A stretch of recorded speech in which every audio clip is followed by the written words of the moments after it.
Hello, everyone. Thank you so much for joining us today. My name is Jonathan Heller, and I'm delighted to welcome all of you to our fourth and final webinar on advancing health equity in health departments.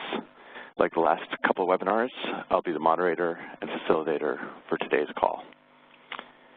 First off, we want to acknowledge our colleagues and co-sponsors for the webinar series from the Health Equity and Social Justice Committee of NACCHO, the Government Alliance on Race and Equity, aka GARE, and the National Collaborative for Health Equity. We deeply appreciate all their contributions to this work. As we said before, our goal for this webinar series is to highlight examples of health departments who are transforming the way public health does its work to more explicitly focus on health equity, and to provide concrete ideas to others who want to do the same. This is the final of our 4 webinars in the Advancing Health Equity series. If you haven't heard the earlier ones about building internal infrastructure, working across government, and fostering community partnerships, we encourage you to check out the recordings on the downloads page at healthequityguide.org. Today, our focus will be on championing transformative change to advance health equity. But first, we're going to take care of some housekeeping. We're recording today's session, and we will share the recording and presentation slides with all the registered participants. And then for folks on social media, we're also going to live tweet the hour using the hashtag that you see in the middle of the screen, Build Power for Equity. We encourage you to add your key takeaways using that same hashtag, Build Power for Equity, too. Today's webinar is listen only, and that means you can hear us, but we can't hear you. But we still want you to ask questions, and we'll have about 15 minutes at the end of the session for Q&A. For the past couple of webinars, we've added an additional Q&A period for 15 minutes after the official close of the webinar, and that worked well, so we're going to do it again today. So if you can, we encourage you to stay on the call until 11:15 a.m. Pacific time to have additional Q&A. And if you can't stay on, no worries. As I said, the whole session is going to be recorded. In order to ask a question, please type it at any time into the Q&A panel that we will use, and we will use those questions as the basis for the discussion at the end. The Q&A panel is located on the right side of your screen. It can be toggled on and off by clicking the Q&A icon that you'll see on the top right of your screen or on a Mac on the bottom right of your screen.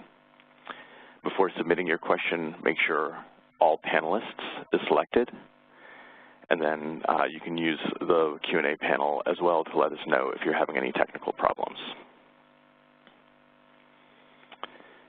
So our objectives for today's webinar are to describe what we mean by transformative change, share examples, and discuss why this is essential to advancing health equity. We also want to highlight how Douglas, Sarpy, and Cass counties in Nebraska are building a supportive cohort of local health equity leaders, and how Minnesota is changing the narrative around health and confronting root causes of inequity.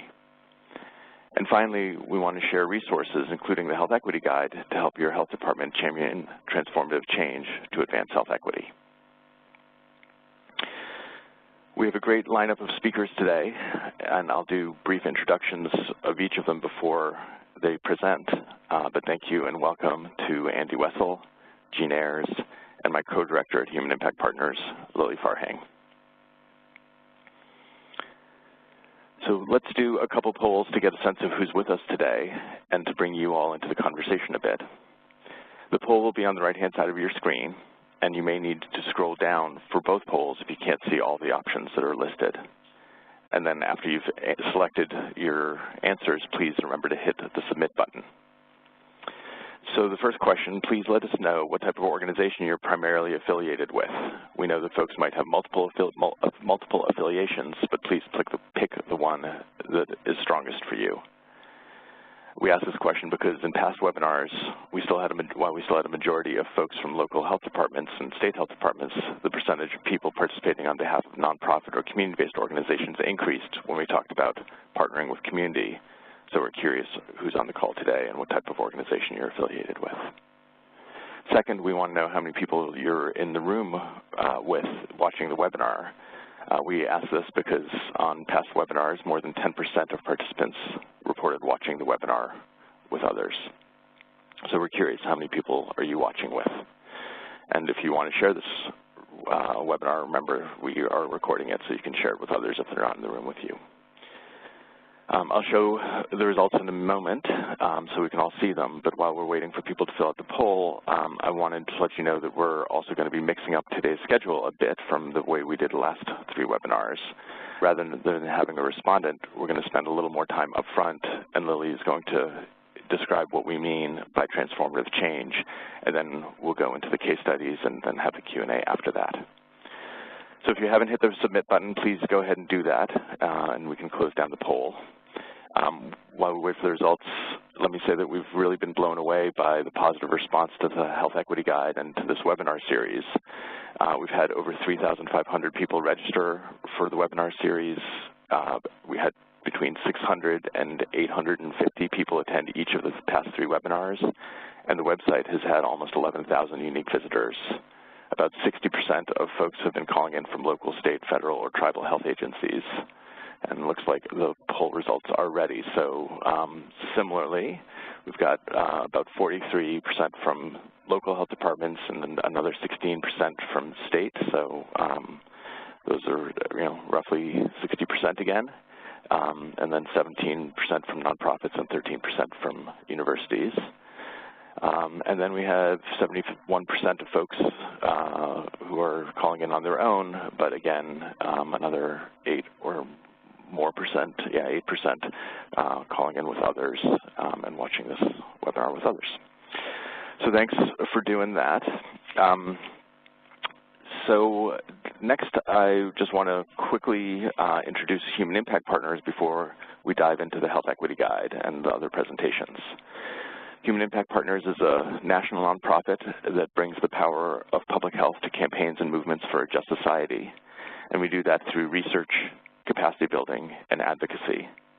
And on the slide, you can see the areas on which we focus: criminal justice, economic security, immigration, housing, and land use and transportation. Since we've discussed the background of the Health Equity Guide on past webinars, I'm just going to do a really quick recap for those of you who haven't joined before. The guide is built around the idea that health departments must pursue an inside-outside theory of change if they want to advance health equity.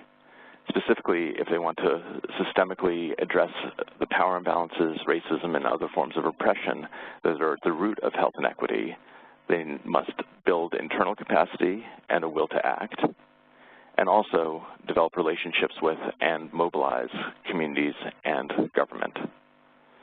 The website is built around a set of strategic practices and key actions to advance health equity in health departments.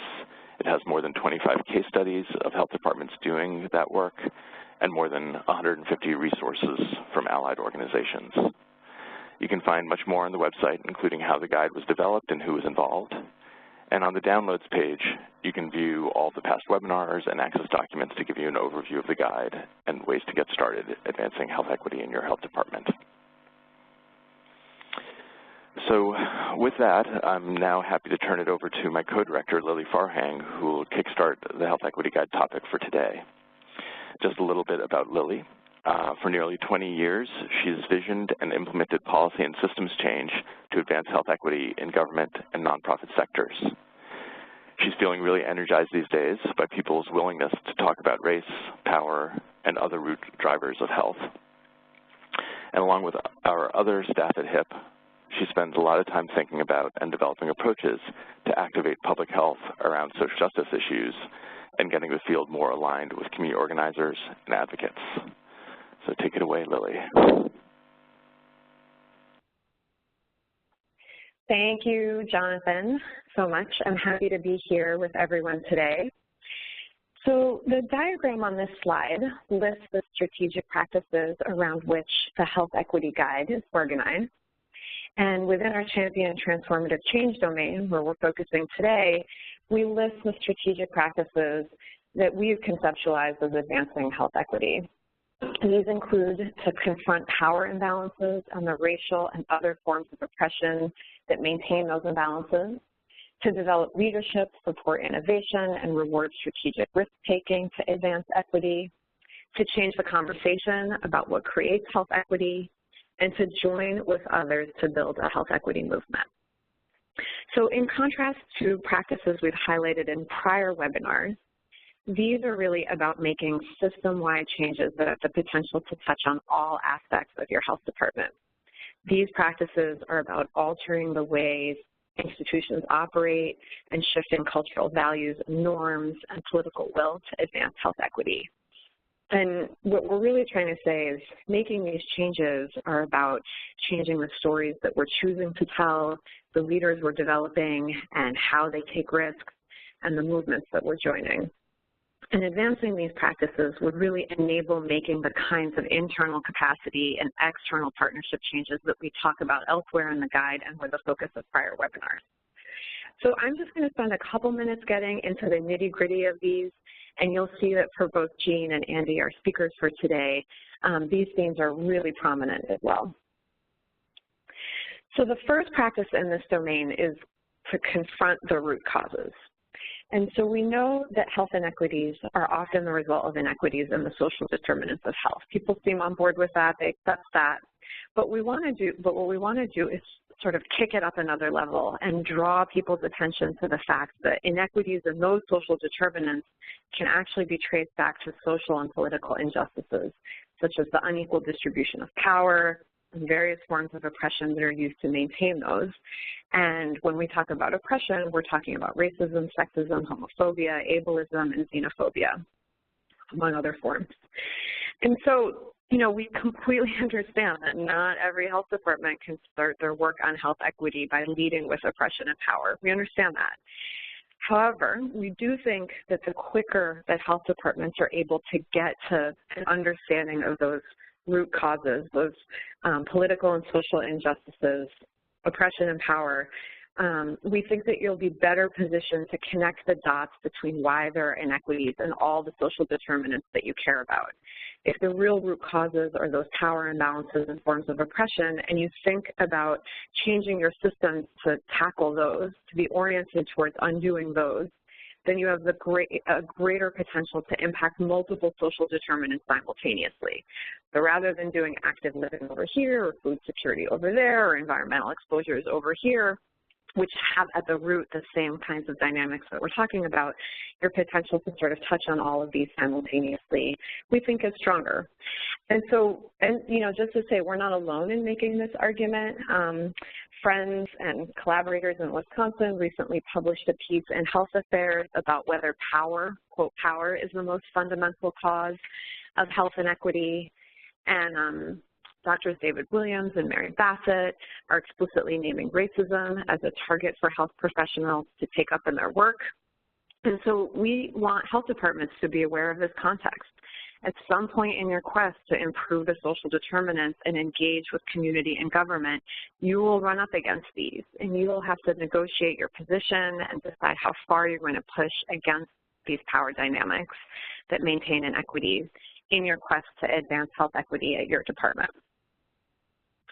So the next strategic practice in this domain is to develop leadership and take strategic risks.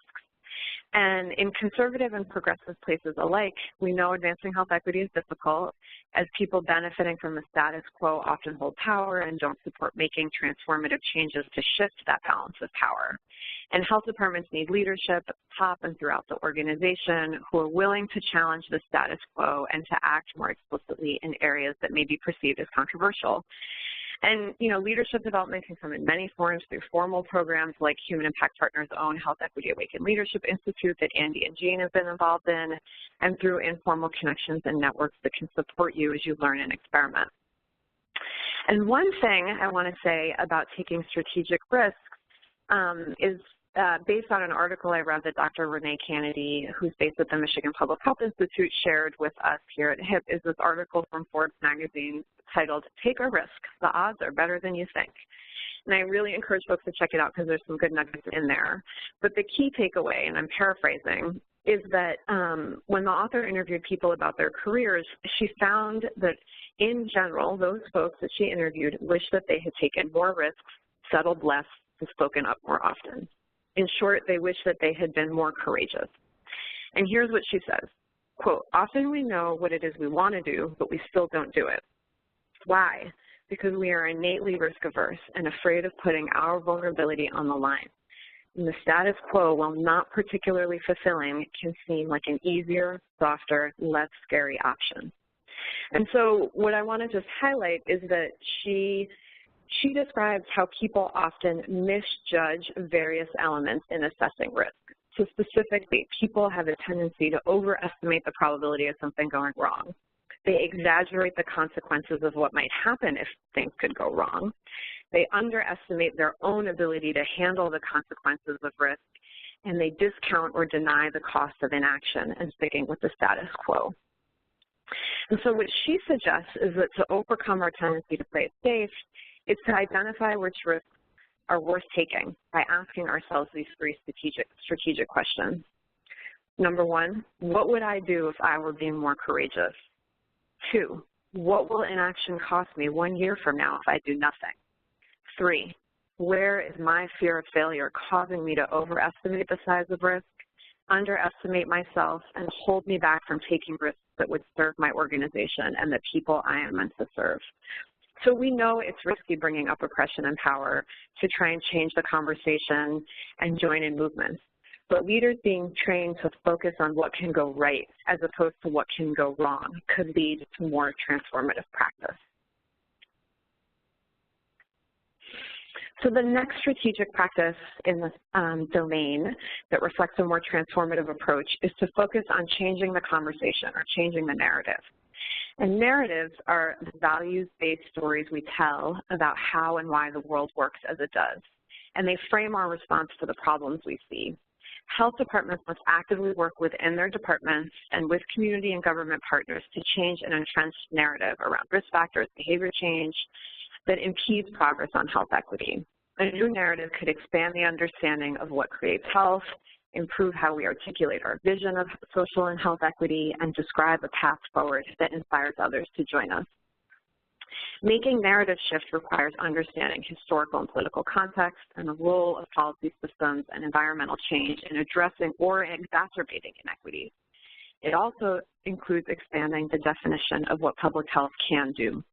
And importantly, it's not just facts and advocacy. It's also about activating hearts and minds by centering people and being real about how we've arrived at where we're at. It's about talking about our values, which we don't usually lead with in public health. For example, what if we asked ourselves, are we mostly talking about how sick we are? Or should we be instead asking ourselves, what do we need to be healthy? Where do your conversations around equity start and where do they go? What stories are you telling? Who are you telling those stories about? If you start to systematically ask yourself these questions when producing your reports and your documents and you're engaging in conversations with others, you can think about how you're changing the conversation and narrative about what's possible. So finally, I come to our last strategic practice, which is about building a health equity movement. And so you'll not be surprised to know that we're movement people over here. We think it's really important to develop a common voice in the public health community that stands for certain values, principles, strategies, and tactics. And we think that this common voice and our collective actions will help us harness our power in public health to advance equity in ways that support other social justice movements, and that ultimately advance our own goals. And so here's just one example of what I mean when I talk about building a health equity movement. Public Health Awakened is one of our, here at Human Impact Partners, key initiatives. It's a group of over 1,200 public health professionals organizing for health equity and justice. It was formed after the November 2016 federal election in response to the policy agenda that we imagined was coming and which is being realized every day. Our goal with Public Health Awaken is to support the public health community to step up and use our power, our evidence, voice, professional expertise as organizations, but also as individuals to support social justice movements. Through Public Health Awaken, we've done work on immigration, on taxes, on infrastructure, really on any one of the topics that we see in the news every day. And this is just one example of what a health equity movement could look like. It's most important that health departments figure out how to invest in alliances and networks to advance social justice. We think that movements are ultimately what make social change, and of course individuals who lead are essential, and we should invest in those leaders. I just talked about that. But we also need to think about many of us coming together to build momentum so that we can have each other's back as we experiment with a new way of working within public health. So after the webinar, we invite you to check out the case studies of health departments championing these kinds of practices. They're confronting root causes, developing leadership, changing the conversation, building and joining movements. As I said at the outset, pursuing these practices helps position health departments to advance the inside and outside strategies we've talked about in previous webinars. So today, we're really excited to have two health equity champions talk about what they're doing. Thank you so much, Lily, for sharing what we mean by transformative change. That was awesome. Please remember that you can type questions for Lily and for our other panelists into the Q&A box, and we'll try to answer those questions after the next couple presentations.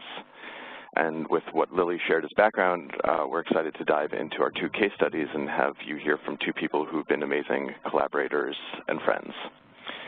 First up, we have Andy Wessel, who is a community health planner with the Douglas County Health Department in Omaha, Nebraska. Andy is working on improving public participation in decision-making and building the capacity for the Douglas County Health Department to serve as a chief health strategist role. He helps facilitate the work of both an internal health equity team and an external cohort of local health equity champions called Common Quill. Welcome, Andy. Thanks, Jonathan. Hi, everybody. Greetings from Omaha. So one thing that I'll point out on my sort of generic information here that's worth mentioning, because I imagine there's some people on the call that it's relevant to, is you see their community health planner for my title. So I am, I'm staff. I'm not in a leadership role. And well, let me change that. I'm not in a formal leadership role within my organization. But that certainly doesn't mean that I don't have opportunities to exercise leadership, and certainly, leadership up and leadership to the side. So that's an important thing to mention. Also, I'm not in a specific, health equity position. It's not part of my job title, but it's of course key to what I do as a health in my health department and as a public health professional. And so it just, for some of you that might be on the call and might be thinking, like, well, I'm not in leadership. I'm not, I don't have that health equity specific role within my department. There's still lots that you can do, and I'll highlight a little bit of that. So many of you may have read the case study from the work that we've been doing here in the Omaha Metro. Just to explain a little bit, I was part of that initial cohort. It was called Public Health Equity Cohort at the time, but that fellowship that Human Impact Partners put together around really figuring out how do we champion health equity work. And so that's now Health Equity Awakened. That's available now. If you're interested, please apply. It's an incredible experience. For me, what it did was really help me step over the line from being supportive of health equity to deciding I'm really going to champion this. This is going to move from sort of a back burner, I'm trying to work on it, but if I get to it, to this is a front burner thing for me. And that's, I think, a critical piece is making that shift. When I got done with the cohort, what I realized is that I needed people locally to be able to work with. And for a variety of reasons, one was I just wanted the camaraderie that came with having that group of people, but I, of course, wanted the perspective that a wider range of people with different experiences from me would bring, and also just that piece of organizing together and us being able to achieve more if we were working in a coordinated way. So this is our sort of initial group of folks from Common Quill. I don't have time to go through everybody's names in my 30 seconds, but I would love to. But we have a wide range of folks from all different types of organizations and entities, and they're incredible to work with, and we have a lot of fun together. And that group really got created just by starting out saying, okay, I'm going to sit down and I'm going to go have coffee or lunch with a couple of people and see if they'd be interested in forming a group like this, and it just snowballed from there. And so it's been wonderful. So partly just the recommendation is go find those people in your community. Find the people who that you can learn from, that you're gonna have fun with, that are gonna support you when there's setbacks or just things that are hard in the national landscape. All of those things, go find those people. So that's part of what I did, and it was powerful to do that, and still continues to be. So the question of championing transformative change in our health department, it really boils down to it is our job to do this. It is our job to be working on health equity.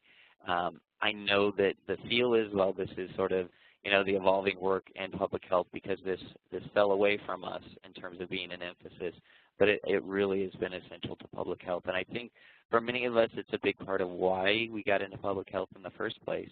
And I love this quote from Dr. Margaret Chan, that prevention is the heart of public health, equity is the soul. And I think when we aren't focused on equity, we are losing part of our soul in terms of our work as public health professionals.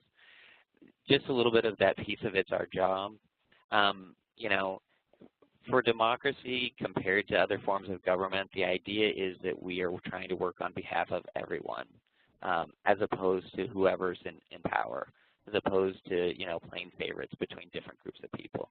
So in our society, we're supposed to be working on behalf of everyone, and particularly in the public sector. That's our job. That's what we're supposed to be doing as professionals, is making sure that everyone in our community, that we're protecting and promoting their health. And we don't get to play favorites in that. And so as part of doing that, one of the things we do need to do is figure out, okay, what are some of the universal goals we want to be achieving for our community members? And that goes back to a concept from John Powell. It's called targeted universalism, and it's basically we need to set universal goals so everyone can understand how we're not playing favorites, but then be clear on we have to go where the work is. We have to prioritize what we do and be strategic about that. And just those two pieces will lead us to health equity work. So just a little bit about what creating Common Quill has done locally, some of the impact, so that you realize that there's more going on here than us just kind of getting together, having a good time, having coffee, lunches, taking retreats together, all of this. Livable Omaha is our local health coalition. And what you see there, that advancing equity and health for present and future generations, that's their tagline now. That's a brand new tagline for them. Their executive director was one of the people that joined Common Quill and has been part of these conversations. And what she's done is take that from a group who was sort of working on kind of the active living, active transportation area as part of, largely with the business community and other stakeholders, to really work on, okay, how do we go beyond that? How do we really make sure that we're working on the social determinants of health and we're working on equity issues? So that's been a huge shift for our local health coalition to go ahead and do that. For the health department, we ended up getting awarded, we're part of the second cohort for the Kresge Foundation's Emerging Leaders in Public Health. If you haven't heard about this, I highly encourage you to look into it. It's kind of a different sort of setup. It's a leadership development opportunity where it's the health director or whoever's the highest in your organization, and then another staff member to be able to work on both their leadership development, but also what sort of transformation does your health department need to undergo so that it can actually address the 21st challenges we face in our communities. So it's been a lot of fun work doing that. There's also a resource grant with that, $125,000, and that enabled us to do a lot of work with the Frameworks Institute on how do we work on the narrative for all of this. And in particular, part of that is understanding Omaha is a purple city and a deep red state, and so we have different challenges in terms of being able to communicate about this issue. And so that's part of what we worked on. It's also given us an opportunity to do some systems work, some systems mapping, systems leverage work around housing affordability, and that's been incredible to have that opportunity to go into a specific social determinant of health equity issue and have some really some robust resources for doing that in a new way. The last piece I'll talk about is just kind of simply on how to jump in and start doing this work. And in particular, one of the challenges is, of course, if you are looking to do this work and you're in in a place where this doesn't feel as politically tenable as in other parts of the community, what I would highly recommend and what we've worked on is learning how to translate equity and social determinants of health so that it can go across the political spectrum, but making sure that you're doing that while still being an unapologetic champion. And that's a big part of the work that we've done with frameworks. One of the things that they've highlighted is that the general public and decision makers, basically, if you've seen the Bar-High framework, and if you haven't, I highly recommend you go find that. Bar-High framework, B-A-R-H-I-I, is the idea that the general public and decision makers get sort of the medical model side of things. They get health behavior, sort of health as a hobby. They going to the gym and being on a diet. They get that side of health. They also get the whole health care, going to a doctor, hospital when we're sick, all of that sort of thing. That upstream piece of the context, of place matter, and all of that stuff, the things that really is sort of bread and butter to public health, is much harder for people to understand. It's just not their default. But we can use messaging in a way that gets people to realize that that's critical and it's important, it's foundational for us to be thinking about and addressing. There's also, I'll just mention, I mean, if it's not comfortable for you to use, the language of, the social justice language, there are still ways to translate that language and still get the same point across. And if you're interested in doing some of that, I would highly encourage you to look at the work that Jonathan Haidt's done. It's in the blue box there on moral foundations. It really addresses the ways that human beings have universal, again, moral foundations, and how those are not necessarily as different across the political spectrum as we might think, that there is much more sort of ground to stand on. So some of those things are, talking about, instead of, if you're not comfortable using the term oppression, well, still start talking about, who's sort of cheating the system and who's being the bullies in the system, things like that. If you don't want to talk and use the language of social justice because that's not comfortable with you, still start talking about, like, how are we having winners and losers in the system that we have now? How do we make sure we aren't, as a society and as government, as the public sector, playing favorites? So that's some of the things that we need to work on. The last piece, this is some advice from Ajamal. He's one of our Truth to Power guys here locally, figuring out how we get beyond just that commitment to justice and equal opportunity, really making sure we're having a practice of inclusion and engagement. And if you need resources on that, really highly recommend you look to the International Association for Public Participation. So that's it for me. Happy to turn it back over. Thanks, everybody. Thank you, Andy. That was awesome. You're doing some amazing work there, and it's really exciting to see the leadership that you've taken over the last few years since we've gotten to know each other. It's great. Just a reminder that if you have questions for Andy or the other presenters, feel free to type them into the Q&A panel at any time. And now I want to move on and introduce Jean Ayers. Jean serves as the Chief Health Equity Strategist and Assistant Commissioner for the Minnesota Department of Health. She led the development of the Advancing Health Equity in Minnesota report and the establishment of the Center for Health Equity and the role of American Indian Health Director. Jean has worked with community organizers in Minnesota and nationally to deepen the public understanding of the social determinants of health and their relationship to race, place, and class. She served as the chief architect of Isaiah's health equity work and launched the Healthy Heartland Initiative, a partnership between public health and community organizing organizations in 5 Midwestern states. Welcome, Jean. Thank you, Jonathan. And everyone, I am so pleased to be here and have the subject be system transformation. I think that learning how to create system change in our organizations and broadly is probably one of the central challenges and calls to action for public health. At the Minnesota Department of Health, and actually even before, our work began by asking ourselves and our colleagues and our partners if we were satisfied with what we were accomplishing as public agencies, or if we were satisfied with kind of the direction that we were going in terms of policy societally. And I think that equipping ourselves to embrace the transformation and that we need to be going forward, we have to get grounded in that, in a sense of our own self-interest or our own, sometimes I say our dissatisfaction, in order to be ready to take the kinds of risks that Lily described earlier in the webinar.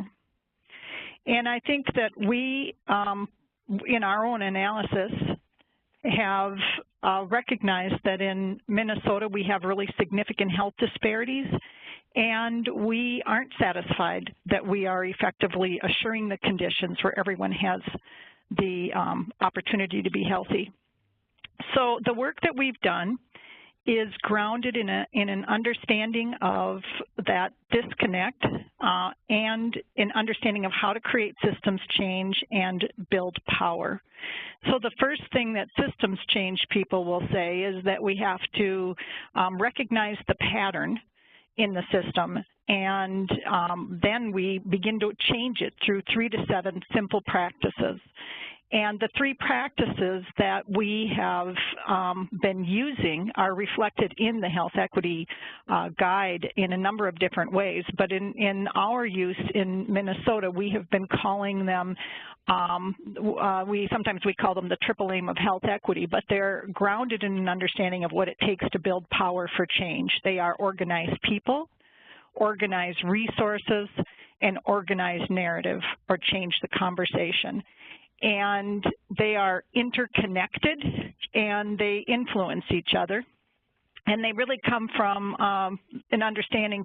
Community organizers think about it in this way when they think about how to build power. They'll say organized people, organized resources, and money. And organized narrative is an important piece that I think we're growing in our understanding of how to use. And that's what I'll be focusing most of my time with us today. We in public health have the ability to we have a lot of different tools, data collection and analysis and reports and presentations and bully pulpits and policy and budgets and who we are in relationship with. These are all the kinds of tools that are in most of our hands, no matter where we are in an organization. We have an aspect to this. So we have been using all these tools in order to change the narrative and or expand the understanding of what creates health.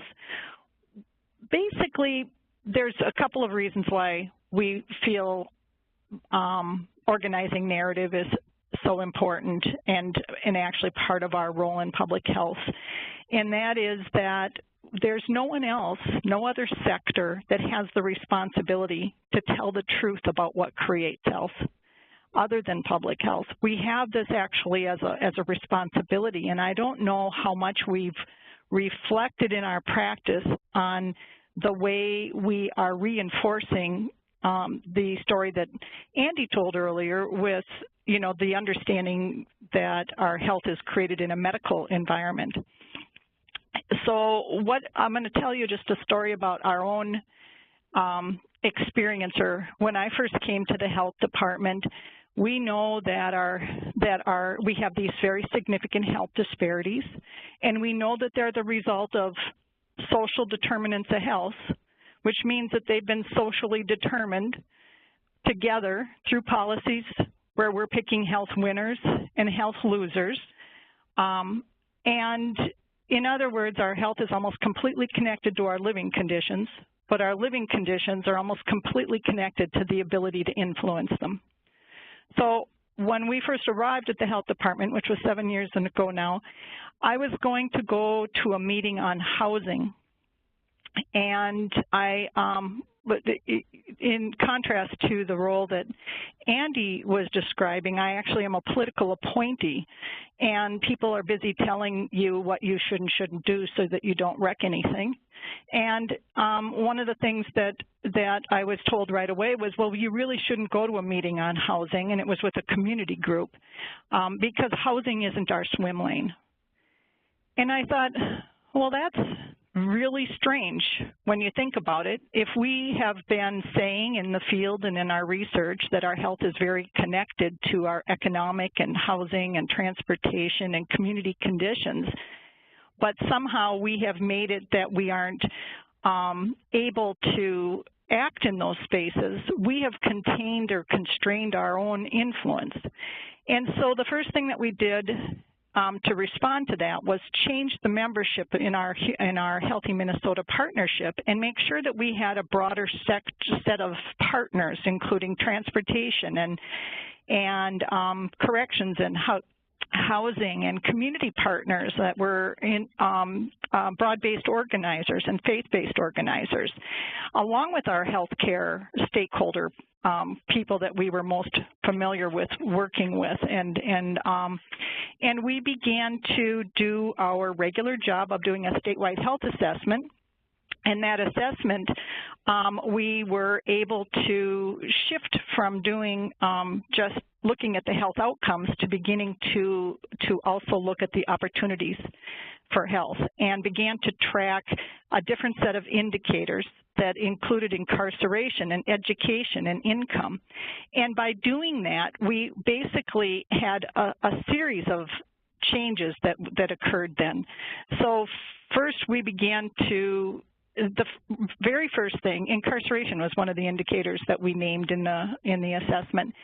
And then our partners were able to use that health assessment to get funding from a health funder to run the Ban the Box campaign to change the restrictions for employment during the interview process, and they passed a state law to pass Ban the Box.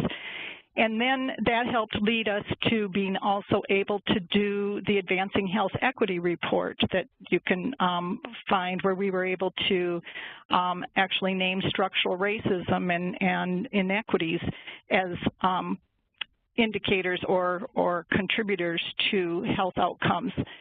Community groups then were able to approach us because of the health assessment and ask us to do a report on income and health, which they used to change the minimum wage and fuel a number of local campaigns on wages and union organizing campaigns on wages. They then came back as community groups and said paid leave is connected to health. Can you do a report on that? So we were able to do that, and that influenced the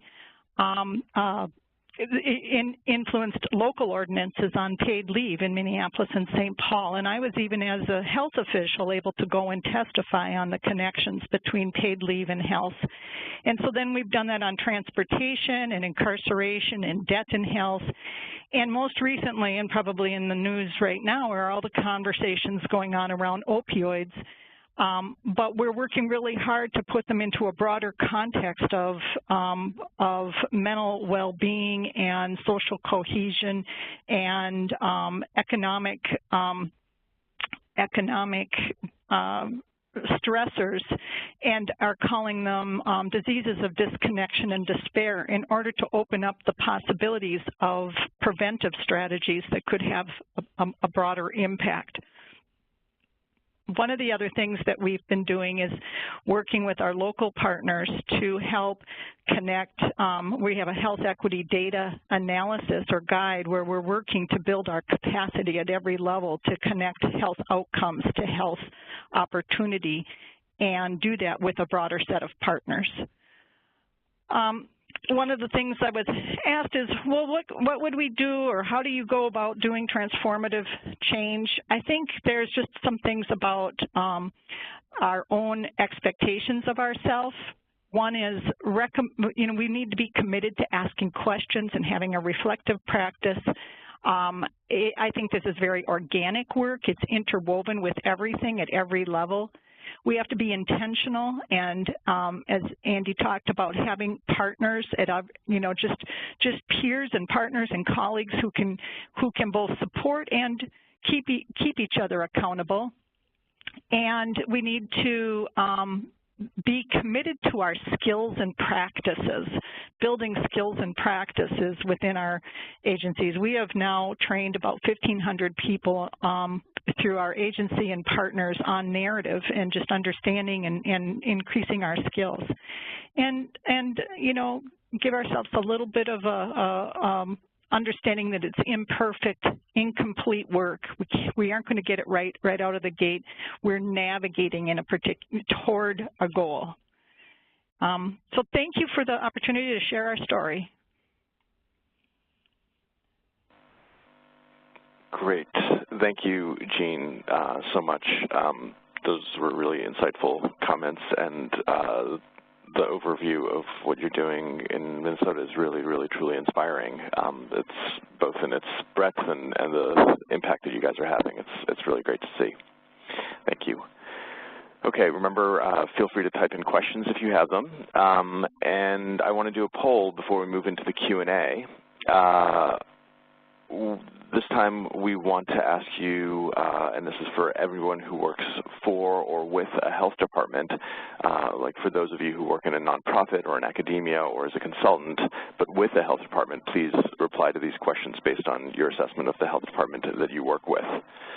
So 2 questions. First, we want you to rate how advanced your health department is with respect to championing transformative change to advance health equity. Where are you in the life course? And second, of the strategic practices that we've talked about and that are listed here, which do you think is the most developed practice at your health department?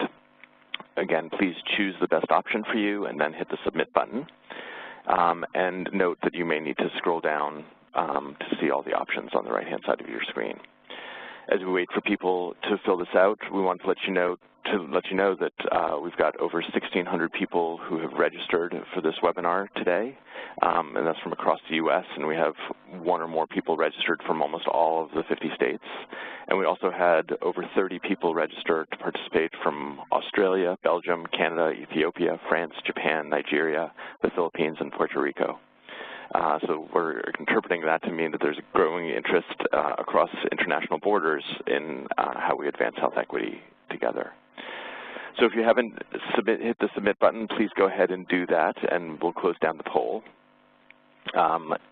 While we're waiting for the results to show up, on our last 3 calls, we asked the same questions. And interestingly, we found that for the first 2 webinars on building internal infrastructure and working across government, about 60% of folks, let me actually show you these results, about 60% of folks said that they were in their infancy or pre-teen years.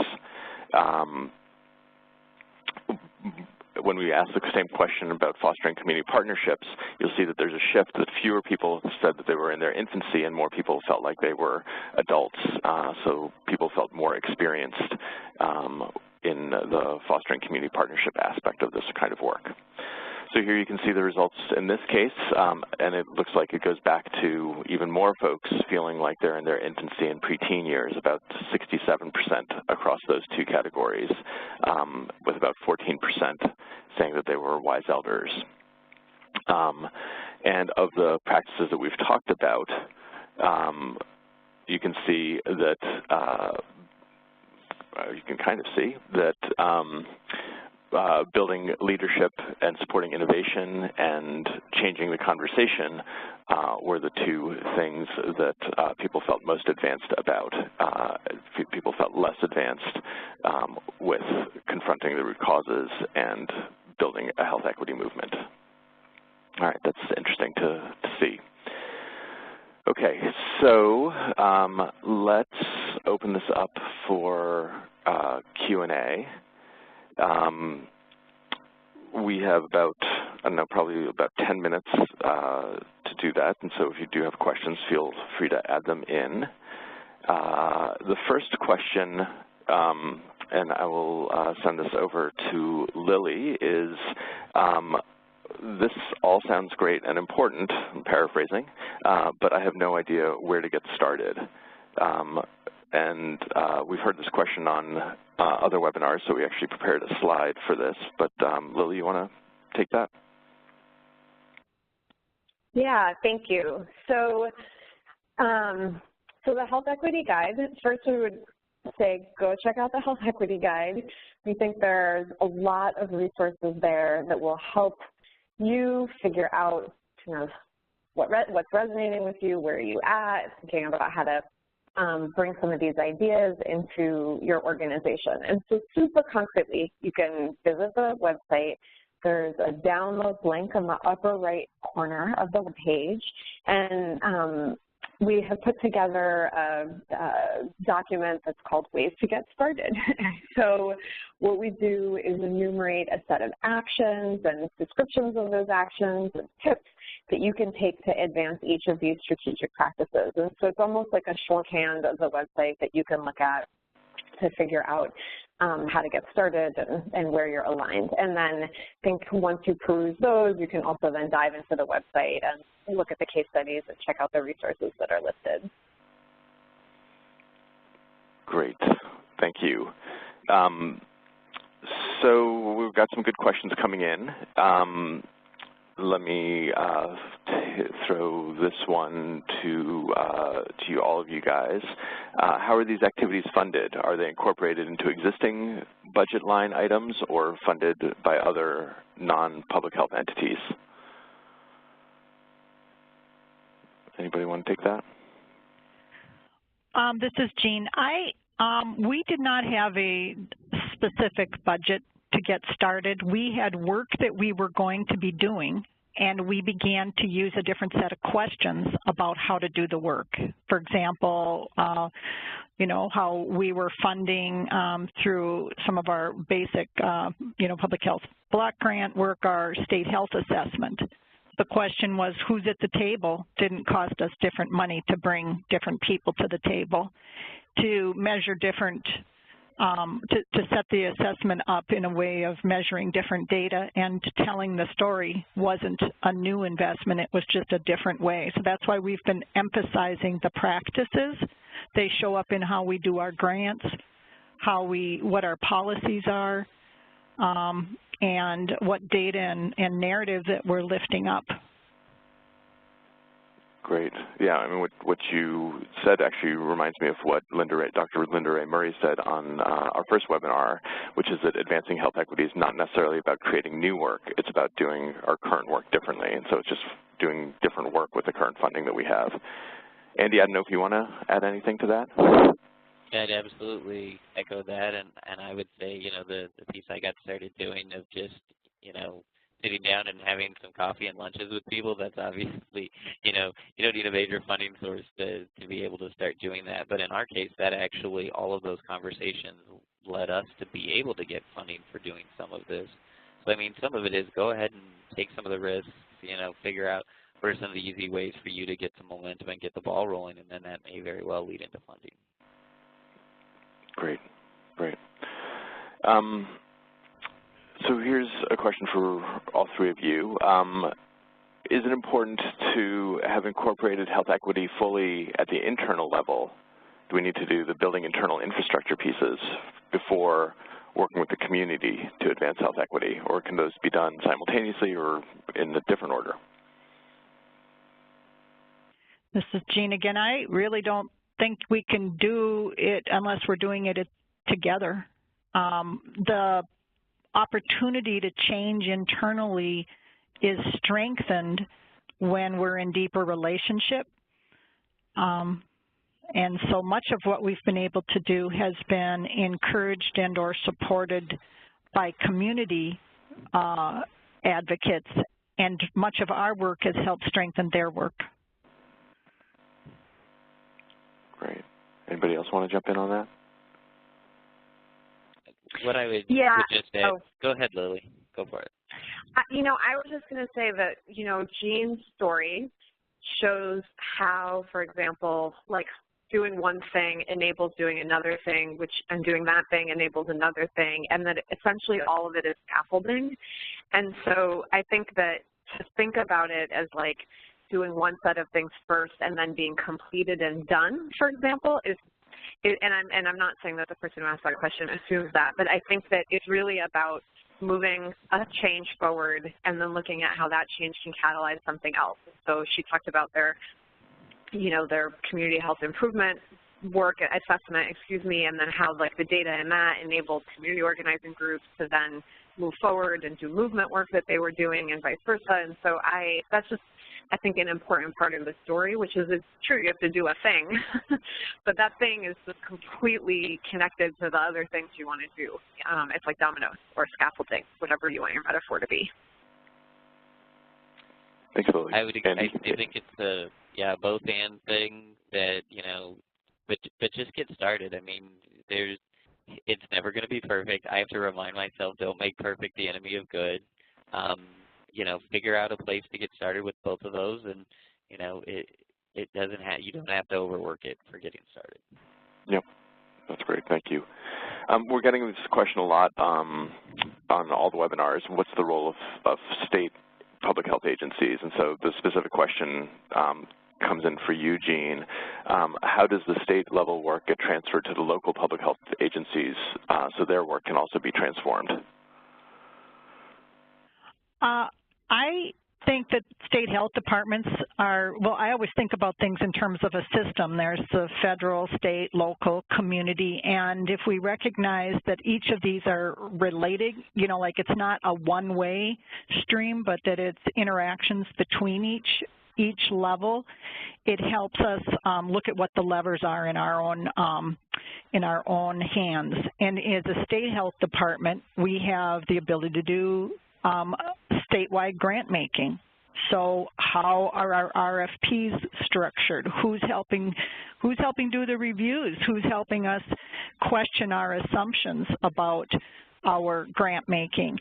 And how much can we change it? And we can change it more when we're getting pressure from our local partners or our community partners. But then we can also encourage the change at the local level by changing our criteria. So I do think when we have capacity and we can build that capacity, like with that health equity data guide that we're doing, we're helping build that capacity statewide with local public health. But they have to be interested and want to do it. We aren't forcing it, So I don't know if that completely answered that question. No, that's great, Jean. Okay, so as I said, we're going to have an extra 15 minutes of Q&A after the hour, but for those of you who have to go, I want to just say some thank yous and do some wrap-up. So again, stick around. This isn't the end for people who can, and we've got some great questions that are still coming in, so I want people to stick around. But we first would like to thank Jean and Andy and Lily and all the amazing presenters for this entire webinar series. You can see all their pictures up here. They've all shared really valuable insights, and they've been doing amazing work at their health departments. So thank you to specifically Jean and Andy and everybody else as well. We also really want to thank our partners and co-sponsors, the Government Alliance on Race and Equity, the National Collaborative for Health Equity, and NACCHO's Health Equity and Social Justice Committee. We also really, really, really appreciate the California Endowment for providing funding to develop the Health Equity Guide and to fund this webinar series. Behind the scenes for all of this is Dave Clark from Clark Webinar Consulting, who's been doing the logistics for us, and he's made everything run incredibly smoothly for all these webinars, so thank you, Dave. And last, but really not least at all, we want to thank Megan Gatos, who has consulted with us at Human Impact Partners to develop the Health Equity Guide website and to organize the webinars. She also has been behind the scenes for all this, but we'd love to give her a big shout out and thank her for the tremendous contributions she has made. And then finally, we want to thank all of you for joining us as well today. There are a few next steps that you can take. This is the last of our 4-part webinar series on advancing health equity, but we've heard from many of you that there's interest in having more of these kinds of webinars, and particularly ones focused on rural areas or smaller health departments. And so look out in your inboxes for future emails from us where we're hoping to do more of these webinars over the next few months. We're going to send you a 3-minute evaluation to complete in the next 24 hours. We really value your honest and constructive criticism, both positive and negative feedback. So please take those 3 minutes to complete the evaluation, and we'll make adjustments for future webinars we do. And then we'll also be sending out the slides and the recording as well. We hope you dive into the Health Equity Guide, and we hope that you find it's a resource for you and your work. Please send us any feedback about things you'd like to see on the site, or things that work well or don't work well for you. And last, Andy referred to this, but we really encourage you to find others to talk with about internally, both internally and externally to your health department, at other organizations, at conferences. This is really hard work. We are very aware of that, and it's really impossible to do this alone. So find the support you need to do this so that you can be a more confident and bold leader of on your own right. So again, thank you everybody for joining us, and we're going to let people who need to log off go and say goodbye to them, but those who want to and can stay on, we'll do another set of Q&A with our panelists now.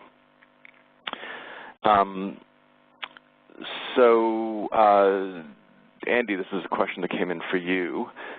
You offered some insights and resources about communicating about health equity when it's necessary to avoid the term and that it may be loaded or uncomfortable. It would be helpful to hear more of the strategies and the resources for tackling that particular challenge. Sure. I'll go ahead and talk about the stuff that Frameworks has said. What they basically did was look at how people understand health equity and social determinants of health, or how are they not able to understand them well.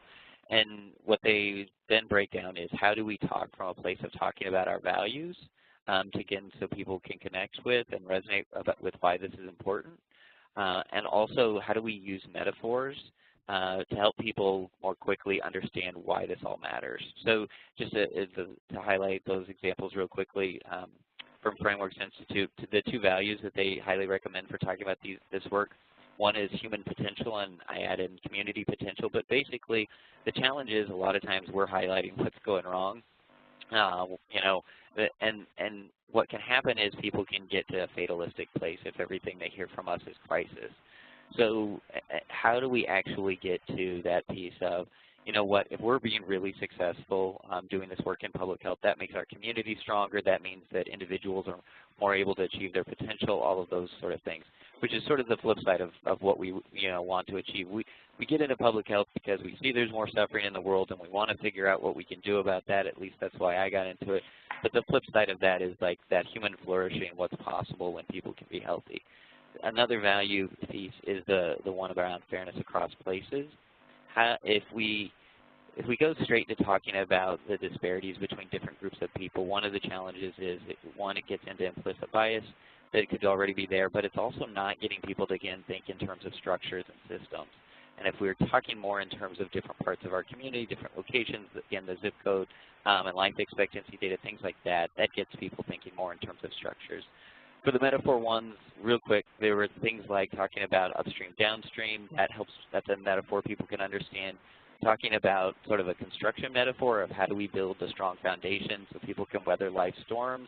That's another one that really helps, or a resource grid of how do we make sure that everybody's plugged into the resources they need in order to be successful.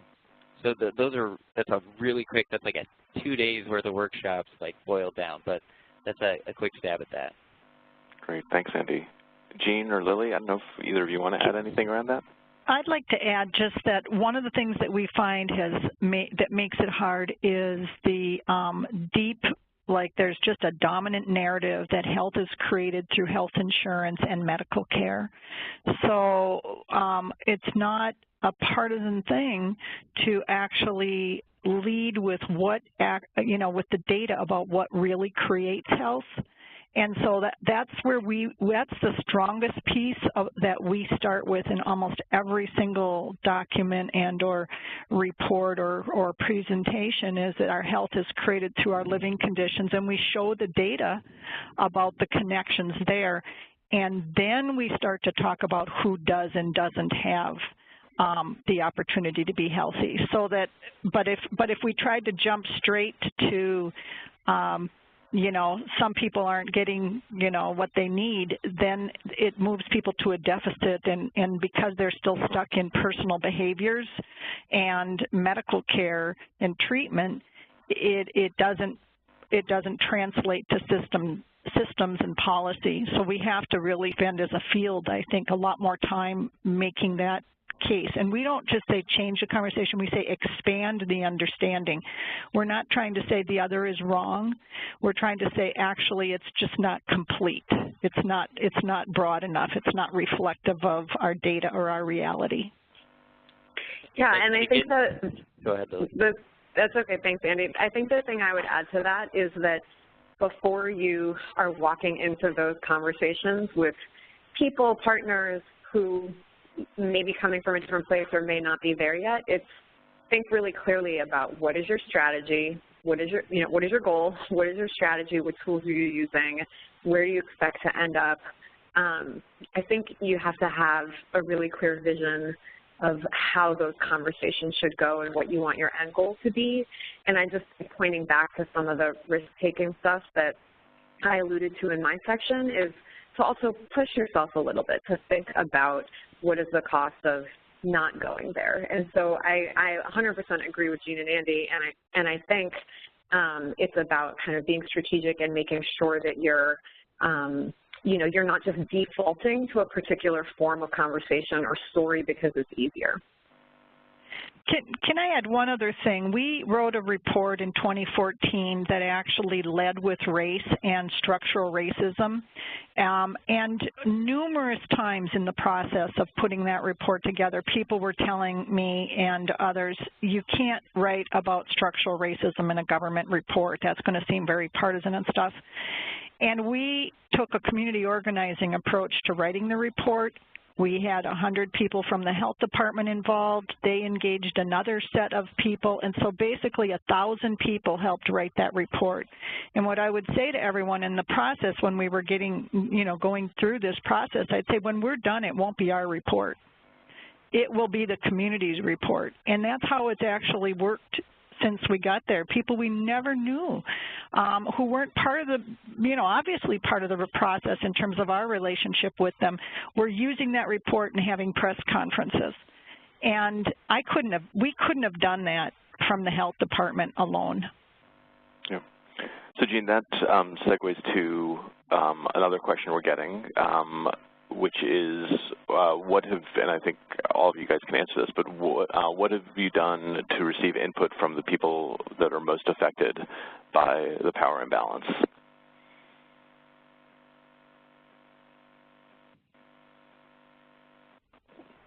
Anybody want to take that?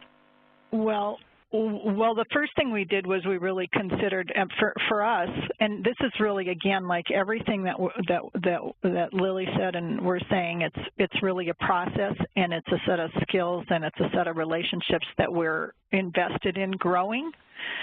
But we have really tried to, first of all, identify and be in relationship with people who are representing communities that are most experiencing health disadvantages or health disparities. And that's different than having representatives who are smart at our tables.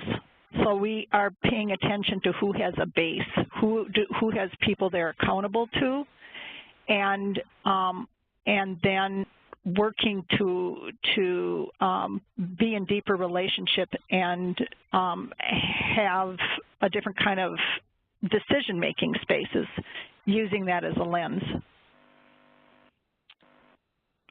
The piece I'll add to the community organizing part that Jean mentioned that I think is a critical aspect of all of this is the, they highlighted the International Association for Public Participation, and essentially this is the professional organization primarily for the public sector, but then also certainly like, consultants with the engineering firms, that sort of thing, but making sure that people have something better than essentially the decide and defend approach or sometimes it's called the decide, announce, and defend approach, the DAD approach, in terms of the public sector and in terms of our decision making. And so that's a lot of people who have worked very hard to figure out how do you genuinely involve people who are going to be affected by your decision in the process and helping you shape the answer to the underlying questions you have for that decision. And so, again, it's a really great resource. The trainings they have in terms of foundations for public participation, really great, and been incredibly impressed by the people who work on that. So that's another way of making sure that you're doing a good job with that. Great. Bill, you want to add something, or should I have another question for you? Go for another question. Okay, great. So this is about the future of the Health Equity Guide. In the evolution of the Health Equity Guide, would there ever be consideration of training public health professionals on its use, or doing a train-the-trainer, or somehow developing it into a curriculum, or doing some evaluation of its use and impact? Yes, yes. The answer to that question is yes, yes, and yes. So we do provide, like the Human Impact Partners does provide training and technical assistance capacity building to local public health departments around within the Health Equity Guide. And so, you know, we're doing that, for example, with the Spokane Regional Health District, literally right now. Shout out to them if they are on the webinar. And so feel free to reach out to us. We're happy to talk about it. And then on the evaluation front, I think that's just a place that's like we have a deep desire to do that and need to prioritize doing it. So the answer to that is yes as well. Great, thanks. Okay, Jean, one for you. You alluded earlier to the tension between politics and, quote, not rocking the boat and health equity work. How did you combat this, given that the incentives driving elected/appointed roles often favor preserving power rather than distributing it? It's a good question. It is. I don't remember alluding to it, but well, actually, everything is connected to our ability to influence things. And one of the, I might not quite get straight to this, but one of the things that I think has been an eye-opening for many of us in public health is how much if we don't transform our practices, how much we're part of sustaining the system the way it is. We're not external to the system, we're actually part of a system. And so to really consider, like that first conversation that I had where people were saying don't go to meetings on housing, and by the way, you can't go to meetings with community groups because they have an agenda. The individual who said that, unless you have a meeting with all the community, the individual who said that to me then went down the hall and went into a room with the Council of Health Plans. And for some reason, in our field, we see a set of stakeholders as stakeholders, like we're legitimately supposed to be in relationship with all the associations, the hospital association, the medical and the health plans and the public health, but we are not supposed to be, then people who aren't in those sectors or don't represent that kind of power aren't our regular partners. And what we've been doing is intentionally shifting that understanding, and if anybody needs us to be aligned with them more, it would be the communities who don't already have access and into these spaces. So we have so much ability to construct those spaces so that we can make things happen. And that's how we did that. That's how we're trying to do our work. We are doing work with tribes, and one of the things with the tribes was that the way we were doing our grant making really wasn't working for them around tobacco prevention. And our first risk-averse approach was we should go be competitive in our grant making so that we don't lose the money because somebody's going to be mad at us. And instead we sort of went, well, let's think of another thing. And we spent a year, instead of doing that, we spent a year in deeper community conversations with people from the tribes so that they could say what needed to change about the way we're doing our grants. And through that process, we were able to support grant making for them to grow medicinal tobacco or traditional tobacco as part of the tobacco cessation and smoking prevention work. If I had just tried to do that without a strategic plan of having other people asking for it, I could never have done that, if that makes sense. Yep, that's great. Okay, let's do one more quick question, and then we'll close out. So this says, my work entails QI of a program that collects public health practice data from local health departments. State regulations for local health department performance does not include health equity. How can I best improve the data quality so that it reflects local health department performance? Anybody? Well, I would say that the point that we've been making, it's that the health equity may not be specifically called out, but you know, everything that we're doing one way or the other is going to be affecting health equity. So, I mean, some of the things are, of course, are they disaggregating the data, and are they looking at it in that way? But really, I think that goes back to again that narrative piece and what creates health. Because if we actually are looking at upstream at what root causes are and where the health department is focusing its time and energy, and are they finding ways to be in relationship with community, working on their priorities and getting to those upstream conditions, the living conditions that are really laying the foundation for whether somebody has an easy or hard time being healthy, I think you're going to get there. But again, it doesn't necessarily have to be a separate called out thing, but it needs to be the lens at which we look at things. And one thing I would add, I mean, is that in order to shift the metrics, we've got to be in relationships where we can ask ourselves a set of questions, or appreciative inquiry kinds of questions about our assumptions.